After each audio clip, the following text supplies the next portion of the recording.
The battle for the capital city of Kyiv appears to be underway, with Russian missile and airstrikes on the city and reports of pitched fighting on its outskirts.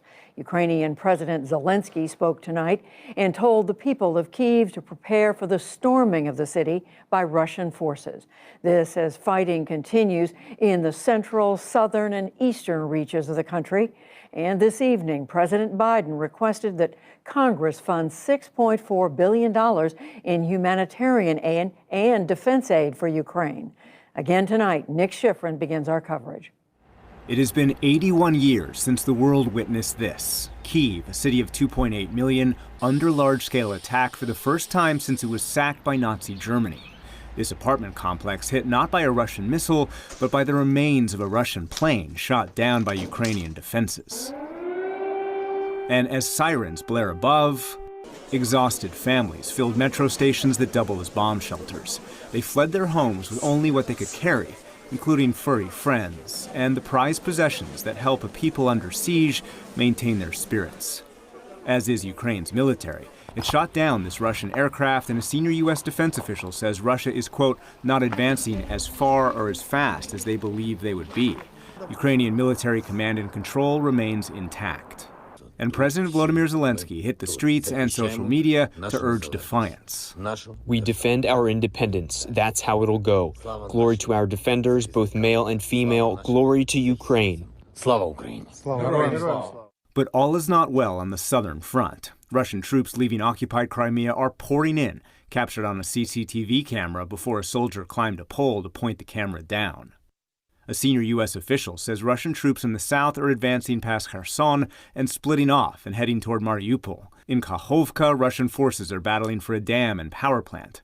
On the Sea of Azov, thousands of Russian troops are coming ashore, and Russia continues its assaults toward Kyiv and, in the east, on Kharkiv, where journalists took cover in drainage pipes and military vehicles were left smoldering. For many Ukrainians, it's all gotten too much. Soldiers had to fire warning shots at Kyiv's train station. Thousands are trying to flee. Families who make it to Romania's border have to split up.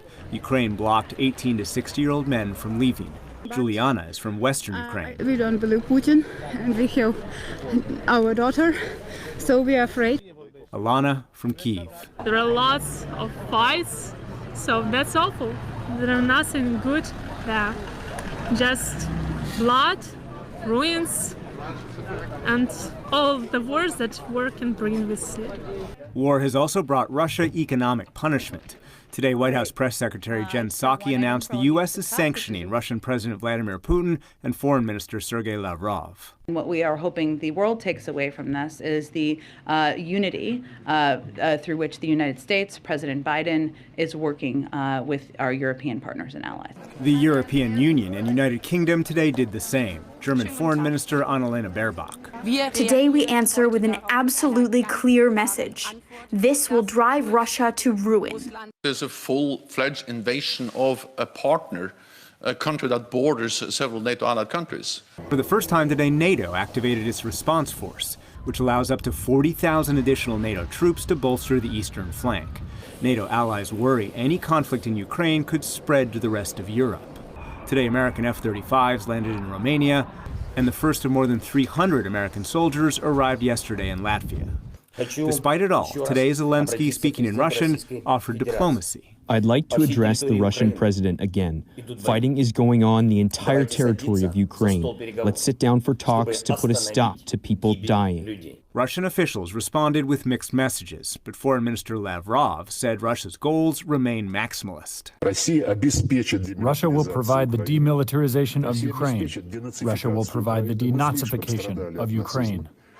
But these Russians want nothing of the sort. For the second straight day, thousands protested.